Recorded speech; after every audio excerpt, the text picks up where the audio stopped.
ये ध्यान सूत्र है, meditation, samadhi and enlightenment are just one stream returning to the origin.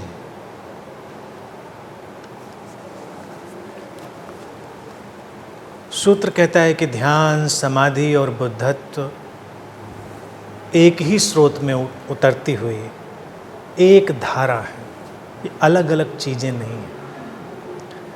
अर्थात ध्यान, समाधि, बुद्धत्व इन सबको बांट कर नहीं देखना है, इनको डिवाइड करके नहीं देखना है।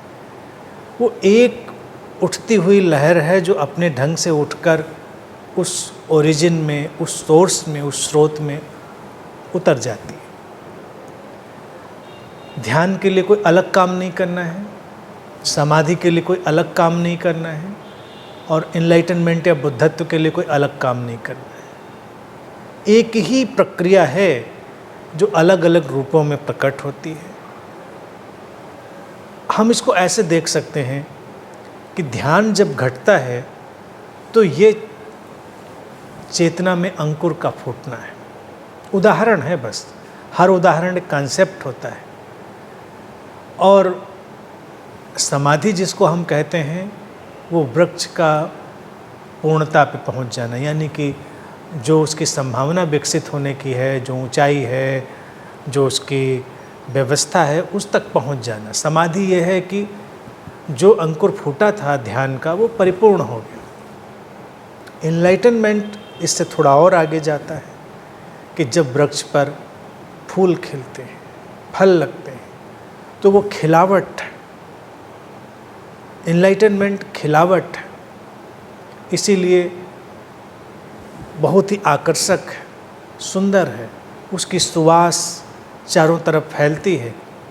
लेकिन इसको किसी भी स्तर पर बांटा नहीं जा सकता। अंकुर ही वृक्ष बना है, वृक्ष है तो उसमें बुद्धत्व के फूल खिले हैं, समाधि के वृक्ष में बुद्धत्व के फूल खिलते हैं, ऐसे भी समझ सकते हैं इसको।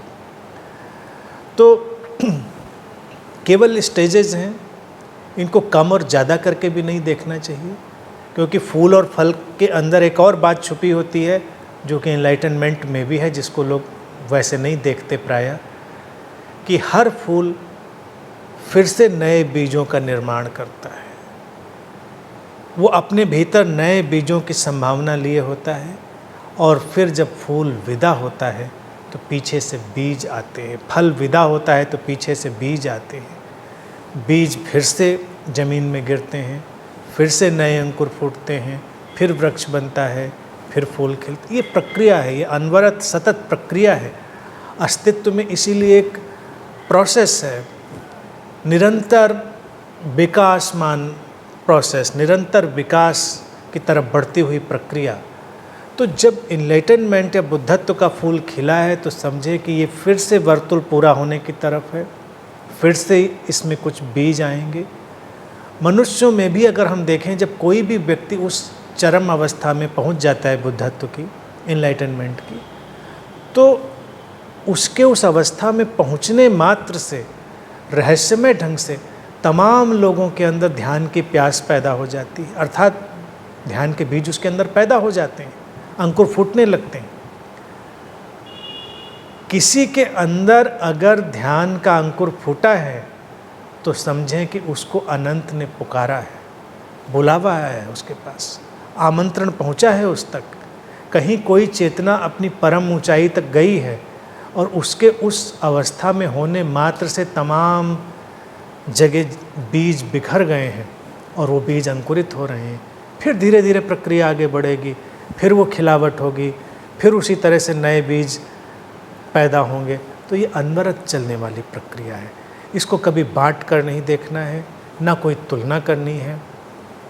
अंकुर अपने में बड़ा खूबसूरत है, अतुलनीय है, वृक्ष अपने में बहुत खूबसूरत है, फूल और फल अपने में बहुत खूबसूरत है, और फिर से आए हुए बीज अपने ढंग से खूबसूरत हैं।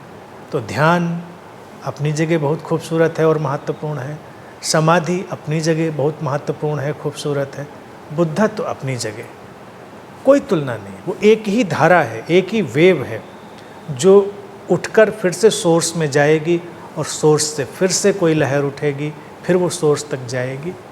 इसी की बात ये ध्यान सूत्र कहता है, बहुत सरल ढंग से, और ये व्यक्ति को समग्रता में, टोटलिटी में ले जाने की, अखंडित बनाने की सूचना है और समझ है। प्रत्येक साधक को, मेडिटेटर को इस समझ को आत्मसात करके चलना है।